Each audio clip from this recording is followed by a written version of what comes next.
So what's up everyone? I've got a 11.5-inch BCM here that I kind of built out to everything that I've always wanted in a rifle. I always pieced together things that I've liked, and I had a BCM 14.5-inch that I bought whenever I was out of high school. It's kind of a gift to myself, and a Palmetto State Armory AR-15 that I had just for the first one. And now that I'm kind of out in the world, I figured now's the time to build the AR-15 pistol that I've always wanted, and I made it a pistol instead of an SBR just because of travel restrictions. It makes it a little easier to carry across state lines, and just kind of convenience for me.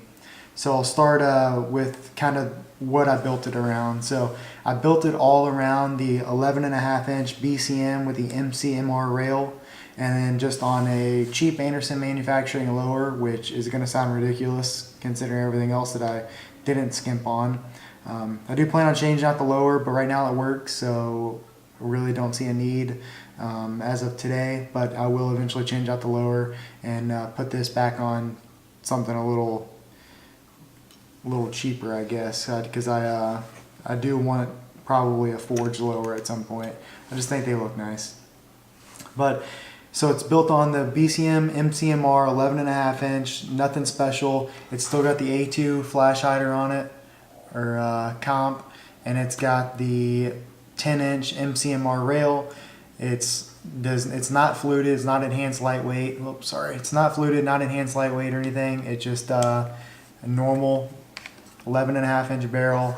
I'm gonna put a Surefire 3 prong on it probably. I've got a war comp on my 14.5-inch, and I really love the war comp. But shooting around my buddies, we go to some conservation clubs, and you can shoot in 180 degrees left and right, 270 in some of them, but it just throws out too much gas whenever you're next to someone. If you're shooting on a firing line or anything, it's a nuisance. So other than that, so that's kind of what I bought the upper, and I had the lower, and I said now's the time that I'm going to do exactly what I want. So I'll put an SBA-3 brace on it because it's collapsible. I love being able to collapse it whenever it goes in a bag or in my car, and then whenever I shoot, I actually pull it out 2 to 3 clicks usually. But I like being able to collapse it. Threw a Law Tactical folder on it just because, like I said, it's kind of the convenience factor. I didn't actually need it, didn't want to spend the money on it, but being able to fold it up, throw it in a backpack, put it in my car, and being able to travel with it makes it so much easier and totally worth it. Also, their customer service is great. I stripped out the screw, had to actually drill the screw out of the piece itself, send them a picture, and they asked what I needed. No questions asked. The part was here within the week. So great customer service from them as well. So then going down to the lower, Anderson manufacturing lower, just cheap. I've had it for a few years. It was in a gun parts box that I have, and that's what I decided to build it on. So let's go back over here. Put it on I've got a BCM bolt and BCM ambidextrous charging handle on it. So as you can see, I've spray painted the sights and charging handle. Some of this stuff is coming off other rifles to kind of build the dream rifle that I have here. So BCM charging handle, BCM bolt on the BCM upper. On the lower, we've got the Anderson manufacturing lower. Like I said, it's a Palmetto State Armory's parts kit. So nothing special in the parts kit, just a normal kit. I've got a Geissele Super Dynamic Combat with a 4.5 pounds pull, flat face. I just like the flat face triggers a little more.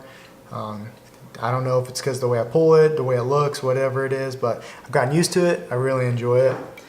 And then the MOE-K grip from Magpul, just straight, kind of reminds me of a 1911. I needed something, it was cheap, it was like 19 bucks, so I picked it up. Normal safety on the back side, nothing special there. And then I've got the Magpul B.A.D lever. Still getting used to that. Like I said, a lot of this stuff is new to me, so threw it on there just to try it out a little bit, but I still find myself coming over to slap the bolt release on the other side. So I think that's it for the lower. So going up to the upper, like I said, ambidextrous charging handle. I've got Magpul Pro iron sights, so the metal Magpul Pros, front and rear, painted because they're coming off my other rifle. I've got an aimpoint T2 on a Larue lower 1/3 co-witness mount. Went with the T2 just because it's my first aimpoint. It was recommended from some of the videos I watched and some of the reviews I read online. So I picked up a T2 with the Larue mount from a special through Larue. So far it's worked great. It's my first T2. Haven't used one before. So far I like it a lot. Just seemed to be the most durable, and for something that it's going to be thrown in the back of my car all the time and just be a backpack gun, I figured that I would just get what online and what everyone seems to say is the best. Going up to the front, got the Surefire M600 AA, so M600 AA. It's thrown on a Haley Strategic M-LOK mount to throw at 45-degree offset. Nothing really special there. I've got it on an SR07 tape switch, and then I just threw some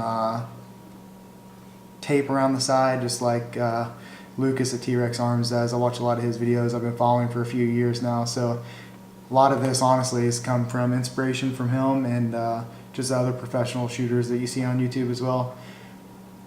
So really nothing special. I'm nobody special. Just had a little bit extra money laying around and wanted to piece together my dream gun. Like I said, a lot of this stuff has come off of other guns because I put a nice brace on one gun, then I put the trigger in another gun, some of the BCM stuff in another gun. Decided to take it all together, put it all in one gun, and kind of have like the best of the best in one package. And to me, this is it so far. If anything changes, which I know things will, then I'll update it in the description below. But as of now, the only thing that I see changing in the near future, like I said, is the brake. I want to put a flash hider on there, a 3-prong. So that's it, guys. Well, appreciate it. Thanks for watching. If you like it, just leave a like, or if you have any comments on what I should change or what you've done with yours, please let me know in the comments below. Appreciate it.